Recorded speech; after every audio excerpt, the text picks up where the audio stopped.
Hello friends, मैं हूं मनीष मेवाड़ा। तो फ्रेंड्स, आपने टाइटल देखा ही होगा कि सही में क्या आपको नीट क्लियर करना है। तो सब लोग बोल सोचते होंगे कि ऑब्वियसली सर, हम सबको नीट क्लियर करना है और सबको नीट क्लियर करने की इच्छा होती है, मन से अंदर से कामना होती है कि भाई हम नीट क्लियर करें।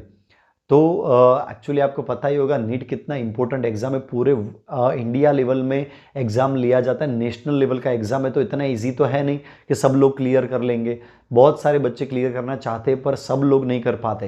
What is the reason behind that? तो हमें वो रीज़न फाइंड करना है, क्यों कुछ लोग नीट क्लियर कर पाते और कुछ लोग क्यों नीट क्लियर नहीं कर पाते। तो आज मैं आपको पूरे वीडियो में यही बताने वाला हूँ कि हमें नीट क्लियर करनी है, सही से नीट क्लियर करनी है। हमें 600 अप मार्क्स चाहिए तो हमें क्या करना चाहिए, हमें हमें मतलब किस तरह से पढ़ना चाहिए, क्या करना चाहिए कि जिसकी वजह से हमें नीट के अंदर क्लियरेंस आ पाए, हम एडमिशन ले पाए। तो फ्रेंड्स, आधा वीडियो मत देखना, बीच में स्किप मत कर देना, नहीं तो आपको नहीं पता चलेगा कि आपको एक्चुअली सही से नीट क्लियर करना है तो क्या करना पड़ेगा। तो फ्रेंड्स, आप अगर मेरी चैनल पर नए हो तो अभी के अभी सब्सक्राइब कर दीजिए, बाजू में नोटिफिकेशन का बेल बटन है उसको क्लिक कीजिए, जिसकी वजह से मैं अभी यहाँ पर जितने भी वीडियो डालता हूँ वो आपको तुरंत ही मिलते रहे और आप नीट के लिए तैयार होते जाए, नीट के लिए जानकारी आपको मिले। तो फ्रेंड्स, आप आज हम जानेंगे एक्चुअली कि नीट अगर क्लियर करना है तो सही में क्या करना पड़ेगा। तो मैं 13 सालों से पढ़ा रहा हूँ और ये 14th ईयर्स है मेरा पढ़ाने के लिए। तो मैं बच्चों को ऑब्जर्व करता हूँ, एनालिसिस करता हूँ कि कौन से बच्चे नीट क्लियर कर चुके हैं और किस तरह से उन्होंने क्लियर किया, क्या पढ़े, कैसे पढ़े कि उन्होंने क्लियर किया, उसके अंदर उनके अंदर कौन से कैरेक्टरिस्टिक्स है कि जिसकी वजह से वो नीट क्लियर कर पाए। तो मैंने जाना है।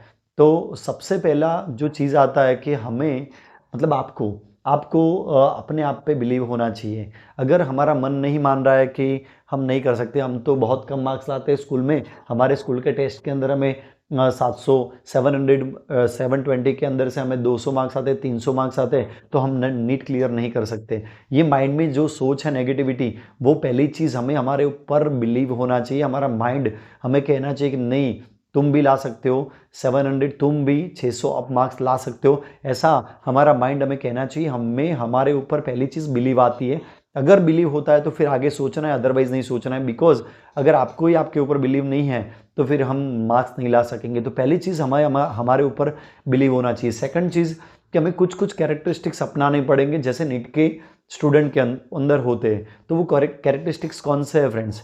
तो मैंने देखा है कि जो नीट का स्टूडेंट होता है वो बहुत ही शांत होता है। आप देखना, बहुत ही शांत होता है। हाँ, अगर कोई ऐसा होता है जो एग्रेसिव भी होते हैं, पर वो रेयर केस में आपको मिलेगा। पर वो बहुत ही शांत होते हैं। वो क्वेश्चन पूछते हैं तो एग्रेसिव होकर नहीं पूछते, वो बहुत ही शांत होते हैं। मतलब पढ़ते रहते, बस पढ़ते रहते, फोकस करते हैं। तो हमें भी यही करना है, बिल्कुल फोकस करना है। हमें कुछ सेक्रीफाइस करने पड़ेंगे। उनकी कैरेक्टरिस्टिक्स में वो भी होते हैं। क्या सेक्रीफाइस करते हैं? हम सब उनको पढ़ाकू बोलते हैं, तो एक्चुअली हमें पढ़ाकू बनना पड़ेगा, क्योंकि हमें 2 साल अगर एमबीबीएस में जाना है, वो कोई मामूली चीज़ तो है नहीं। नीट का एग्ज़ाम पूरे इंडिया लेवल में जाना होता है, इंडिया लेवल की एग्ज़ाम होती है।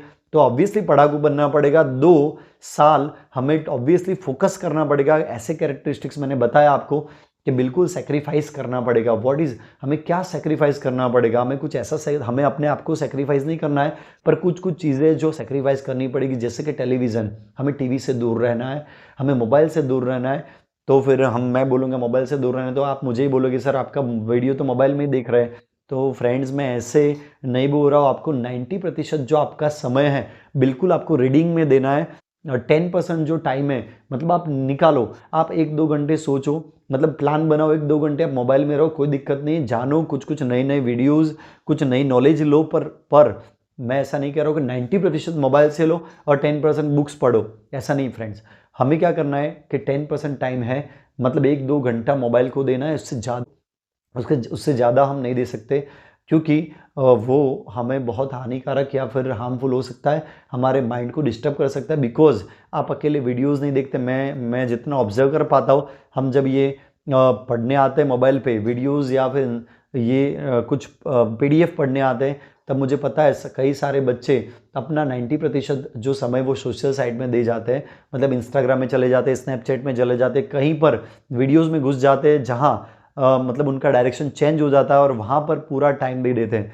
तो फ्रेंड्स इसीलिए मैं बोल रहा हूँ कि आप जब भी पढ़ने आओ तो एक फिक्स टाइम टेबल बनाइए कि 1-2 घंटा ही मोबाइल को दीजिए, ज़्यादा मत दीजिए। फ्रेंड्स एक रिक्वेस्ट है, बहुत सारे बच्चे उसमें अंदर जा चुके, इन्वॉल्व हो चुके, जिसकी वजह से वो फोकस नहीं कर पाते। तो मेरा ये दूसरा पॉइंट है कि आप सेक्रीफाइस कीजिए, बिलीव कीजिए, सेक्रीफाइस कीजिए। तीसरी बात फ्रेंड्स, आप इस दरमियान नीट जब दे रहे हो तब फोकस बहुत इंपॉर्टेंट है। मतलब कौन से किस चीज़ पे फोकस करना है आपको? नीट एनसीईआरटी आपको फोकस करना है। एनसीईआरटी के सारे लाइन, सारे के सारे वर्ड्स आपको क्लियर होने चाहिए, कॉन्सेप्ट क्लियर होने चाहिए, एक एक लाइन आपको समझनी आनी चाहिए, तभी आप नीट क्लियर कर पाओगे। तो ये भी एक नीट वाले बच्चे होते हैं, उनके अंदर ये कैरेक्टरिस्टिक्स होता है कि वो नीट को एनसीईआरटी को नहीं भूलते, बाकी सारे रेफरेंस बुक एमसीक्यू वो प्रैक्टिस के लिए लेते, पर एनसीईआरटी का एक एक वर्ड हमें क्लियर समझ में आना चाहिए। मतलब मैं ये कहना चाहता हूँ कि आपको कॉन्सेप्ट क्लियर होने चाहिए। अगर आपके पास कॉन्सेप्ट नहीं है, कॉन्सेप्ट नहीं समझो, मगअप करना है, तो नीट कभी भी क्लियर नहीं होगा। फ्रेंड्स ये बात हमेशा याद रखना। तो एनसीईआरटी क्लियर करना है, ज़्यादा से ज़्यादा एमसीक्यू की प्रैक्टिस करनी है। जितने एमसीक्यू ज़्यादा आप करोगे उतने आपको 100% मार्क्स गेन करोगे। आपको समझ होगी, एमसीक्यू प्रैक्टिस के लिए करोगे तो दोनों मिला के आपको नीट में अच्छे से मार्क्स लाएंगे। तो आपको ये मोबाइल से, टीवी से दूर रहना है। आपके घर पे कोई ट्रिप हो रही तो अभी आप छोड़ो, 2 साल छोड़ो, 40 साल पड़ा है, 40-50 साल पड़ा है, उसके अंदर अगर आप सही से कर लोगे तो वहाँ आपको पूरी लाइफ पड़ी, आप जा सकते हो, कभी भी आपके फ्रेंड्स के साथ घूम सकते हो। पर अभी 2 साल मैंने बोला, वो नीट के बच्चे जो होते ये कैरेक्टरिस्टिक अपनाते हैं, वो नहीं, ये सब अवॉइड करते, सेक्रीफाइस करते ये सब, तभी उनके अच्छे मार्क्स आते, तभी 600। अब मैंने बोला मामूली चीज़ तो है नहीं, फिर से बता रहा हूँ कि इजीली 1 मिनट में मिल जाएगा, तो थोड़ा सेक्रीफाइस बनता है। कुछ लोग ऐसा बोलेंगे नहीं सर ऐसा नहीं होता कि हम 12th में कुछ नहीं कर पाए तो आगे कुछ नहीं कर पाएंगे। फ्रेंड्स आगे कर पाएंगे, पर बेस है ये 12th, 11th 12th बेस है। अगर आप सही से यहाँ पर से पढ़े, ये सब आपने जान लिया, मैच्योरिटी से आपने ये सब कर लिया, 2 साल मतलब आपने सेक्रीफाइस कर लिया, ये सब कर लिया, तो आगे जाके 40 या फिर 50 साल हमें जो जीना है आगे जाके, वो एकदम अच्छा आसान हो जाएगा। तो ये बेस है, बेस आपको क्लियर करना चाहिए, अच्छे से फोकस करना चाहिए, राइट, तभी आपको ये सब मिल पाएगा।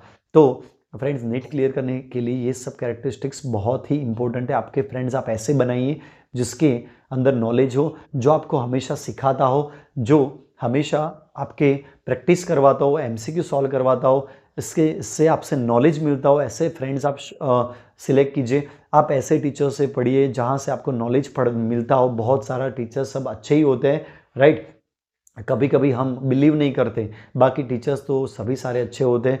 और स्कूल पे ज़्यादा से ज़्यादा फोकस करिए, क्योंकि कई सारे बच्चे क्या होते हैं, घूमते रहते ट्यूशन्स के लिए, यहाँ जाते वहाँ जाते, पूरा टाइम वहाँ निकालते हैं, जाने में 1 घंटा, आने में 2 घंटे, उसमें से पढ़ने का 1 ही घंटा होता है, फिर टाइम बहुत सारा अप डाउन में चला जाता है। तो ये भी आप थोड़ा सोचिएगा कि हमें एक्चुअली कहाँ पढ़ना है, कहाँ फोकस करना है, वो आपको सोचना है। ये दूसरी बात, मतलब आपको ये सब मैंने बताया। दूसरी एक चीज़, आपको एक टाइम टेबल तो बनाना ही पड़ेगा। अगर नीट क्लियर करना है तो एक फोकस सारे सब्जेक्ट का एक मैनेज करना पड़ेगा, कौन से सब्जेक्ट में, मतलब कौन से टाइम में क्या पढ़े, राइट। हमारे 3 सब्जेक्ट मेन होते हैं, केमिस्ट्री, फिजिक्स, बायोलॉजी या फिर मैथ्स। तो उसमें हमें 3-3 सब्जेक्ट का एक मैनेज करना पड़ेगा टाइम, कि हमें किस टाइम पे कौन सा सब्जेक्ट पढ़ना है। और मैं ये नहीं कहूँगा कि आपकी नीट देना है तो आप 2-3 घंटा पढ़िए। नीट है भाई, मतलब थोड़ा मतलब बहुत इंपॉर्टेंट एग्ज़ाम है, तो ऑब्वियसली आपको 6 से 7 घंटा तो पढ़ना ही पड़ेगा। ये भी एक कैरेक्टरिस्टिक्स होता है जो क्लेवर बच्चे होते हैं उनका। तो मैंने आपको सारे के सारे कैरेक्टरिस्टिक्स बता दिए कि नीट सही में क्लियर करना है तो ये सब करना पड़ेगा। ऐसे नॉर्मल मतलब सब लोग जैसे पढ़ते वैसे पढ़ोगे तो फ्रेंड्स कभी भी नीट क्लियर नहीं होगी। तो मैंने जितना भी चीज़ें बताई आप ध्यान रखना, फॉलो करना, मेरी बातों को अच्छे से समझना और सारे बच्चों को भेजना। जो भी ये वीडियो देख रहा है, ज्ञान हमेशा बांटने से बढ़ता है, आपको पता है, तो सबको शेयर करिएगा। अगर मेरी ये बात आपको अच्छी लगी है तो फ्रेंड्स, सबसे पहले अगर मेरा ये चैनल भी सब्सक्राइब नहीं किया है तो अभी सब्सक्राइब कर दीजिए और लाइक ज़रूर से कीजिए, जिसकी वजह से सारे बच्चे देख पाए, सब जगह पर ये वीडियो पहुंच पाए। तो फ्रेंड्स, नए वीडियो में हम मिलेंगे फिर से एक अच्छे नए टिप्स के साथ। तब तक के लिए bye bye, thank you so much.